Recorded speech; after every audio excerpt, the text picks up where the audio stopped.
শিরোনাম, এবার পুরো সংবাদ। ঐতিহাসিক মুজিবনগর দিবস আজ। 1971 সালের এই দিনে মেহেরপুরে বৈদ্যনাথ তলার আম্রকাননে স্বাধীন বাংলাদেশের প্রথম অস্থায়ী সরকার শপথ গ্রহণ করে। বঙ্গবন্ধু শেখ মুজিবুর রহমানকে রাষ্ট্রপতি, সৈয়দ নজরুল ইসলামকে উপরাষ্ট্রপতি ও তাজউদ্দিন আহমেদকে প্রধানমন্ত্রী করে মুজিবনগর সরকার গঠন করা হয়।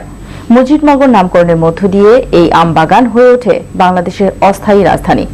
ঐতিহাসিক স্থানটি সংরক্ষণে এখানে স্থাপিত হয় মুক্তিযুদ্ধ স্মৃতিকেন্দ্র। মুজিবনগর প্রতিনিধি শফিউদ্দিনের তথ্যচিত্রে রেজওয়ান করিমের ডেস্ক রিপোর্ট। 1757 সালের 23শে জুন পলাশীর আম্রকাননে বাংলার শেষ স্বাধীন নবাব সিরাজউদ্দৌলার পরাজয়ে অস্তমিত হয় স্বাধীনতার সূর্য।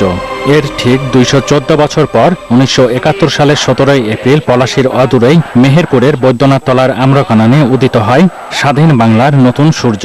সর্বশক্তি নিয়োগ করিব।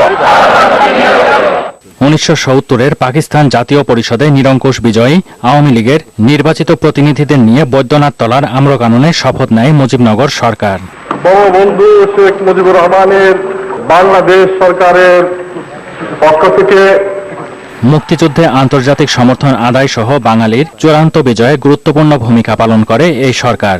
আর টানা 9 মাস যুদ্ধ শেষে লাখো শহীদের রক্তে অর্জিত হয় লাল সবুজের পতাকার স্বাধীন বাংলাদেশ।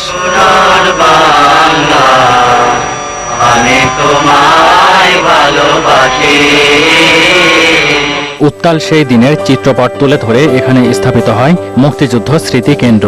যুদ্ধকালীন ধ্বংসলীলা, হানাদার বাহিনীর আক্রমণ, মুক্তিযোদ্ধাদের প্রতিরোধ, শরণার্থীদের দেশ ত্যাগ সহ 71-এর উত্তাল সময় ফুটে উঠেছে এখানে নির্মিত বাংলাদেশের মানচিত্রে।